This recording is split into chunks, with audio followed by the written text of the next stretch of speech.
In this calculation for N5 Electrotechnics, we'll be looking at a DC wound, compound wound generator. And what we want to do is we want to obtain level compounding for a compound machine. Now, just to explain the load characteristic curve to you, what we want to achieve is a level compounded characteristic, which is the relationship between terminal voltage and the full load current. The terminal voltage is on the vertical axis and the load current is on the horizontal axis. In terms of the terminal voltage, these horizontal red dotted lines over here represent our full load conditions, and the vertical red dotted lines represent our no load conditions. Now, what we want to achieve is a level compounded DC machine. And in order to do that, we need to count the number of series winding connected in series with the armature assembly.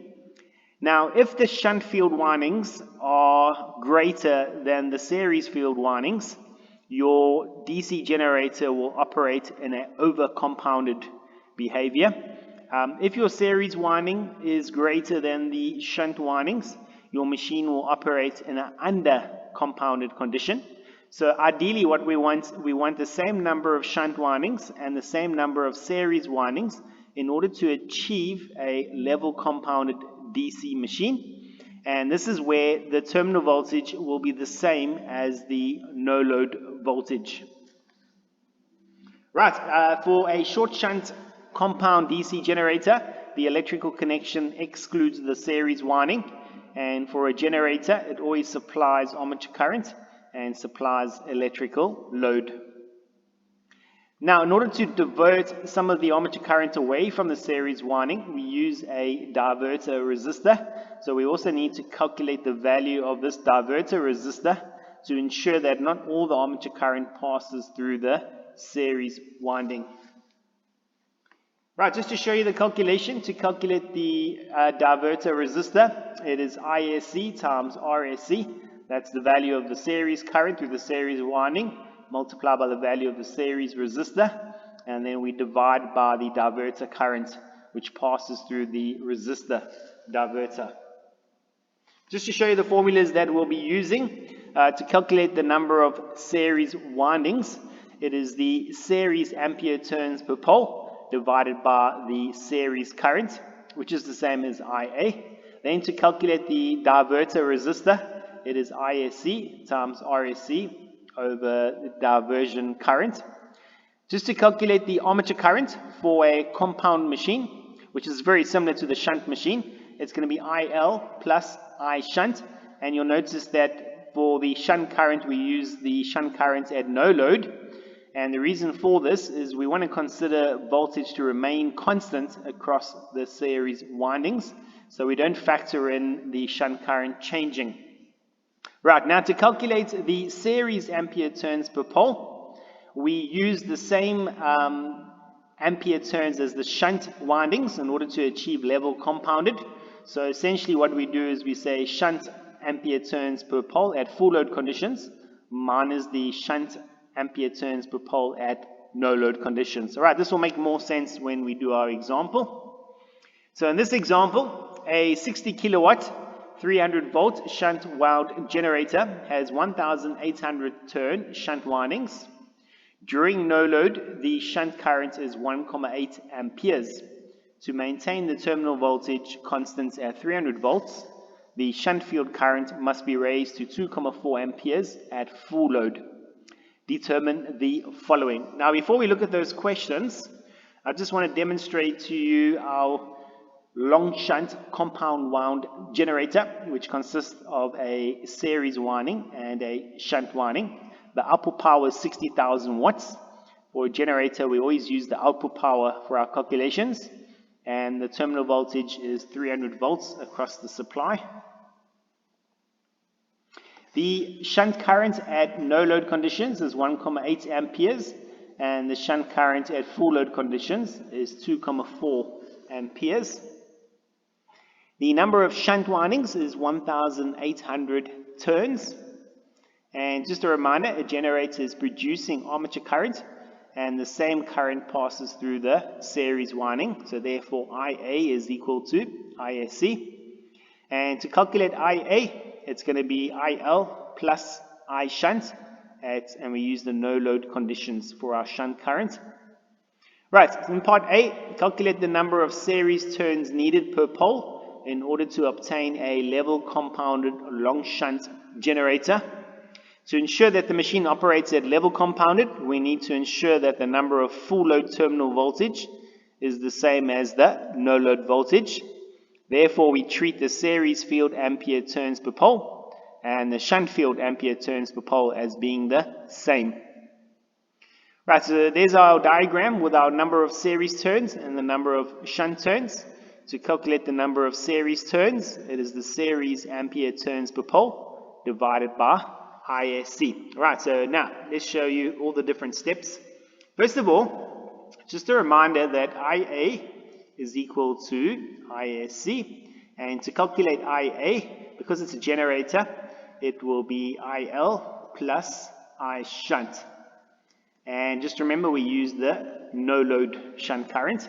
Now to calculate IL, we use the output power divided by the terminal voltage, because it's a DC circuit, and we add the shunt current at no load.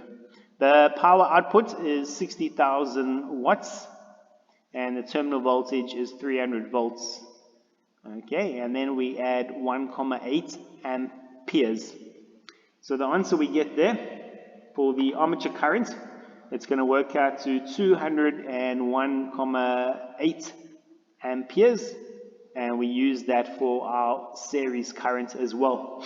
Right, now to work out the number of series ampere turns per pole, essentially it is the same as the number of shunt field ampere turns per pole.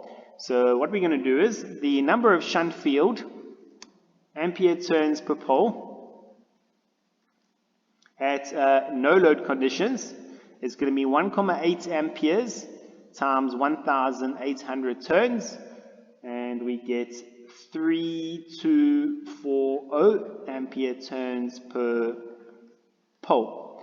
Now the number of shunt turns, ampere turns per pole at full load conditions is equal to 2,4 amperes times 1,800 turns, and that gives us 4,320 ampere turns per pole.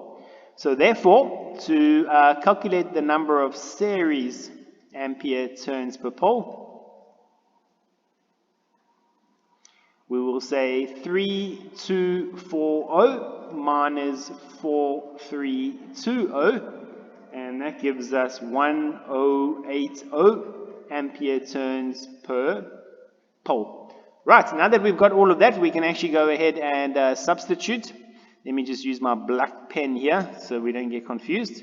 So therefore we have 1080 ampere turns per pole, and we're dividing by the series current, which is 201,8 amperes. Now you'll notice that we have a common factor here, which is our current.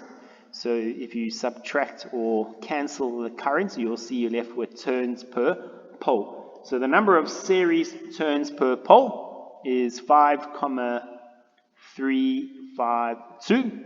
Now we round this up. We're going to have a small piece of wire, so it's going to give us 6 turns per pole, and that's our answer for A. Right, let's take a look at B. Now, just to show you in B, in this illustration here, we have our armature assembly, and we don't want all the armature current to pass through the series winding, so we want to divert some of the current. We call that I divert for the diversion current, and in order to achieve that, we use a diverter resistor. Right, so to calculate the diversion resistor, we are given some additional information. So let me read that question.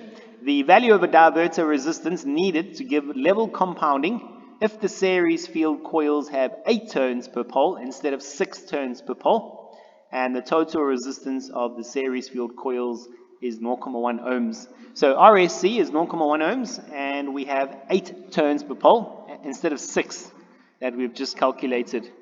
Alright, so to calculate the diversion resistance, it's going to be ISC times RSC over diversion current. Alright, that's how we solve that problem, but there's still one or two things we need to calculate. Okay, there's still a couple more things to calculate. First of all, to calculate the diversion current, it's going to be IA minus ISC. Okay, that will give us the current through the diversion. Now, IA, we have already calculated that. It's 201,8 amperes. And to subtract the ISC at 8 turns per pole and no longer 6, in order to work out that current, what we're going to do is we'll take our previous series turn, which is 1080, and now we will divide by 8 instead of 6. So 201,8 minus 1080 divided by 8. That gives us 2018. 2018 minus 135. So therefore ID is going to be 66,8 amperes. Right, we can substitute all of this in here now. So therefore ISC is going to be 135. RSC is 0,1. And the diversion current is 66,8. Let me just work that out quickly. 135 times 0.1 divided by 66.8 gives us 0,202 ohms. Alright, thanks very much for watching this video, guys, for obtaining a level compounded DC generator.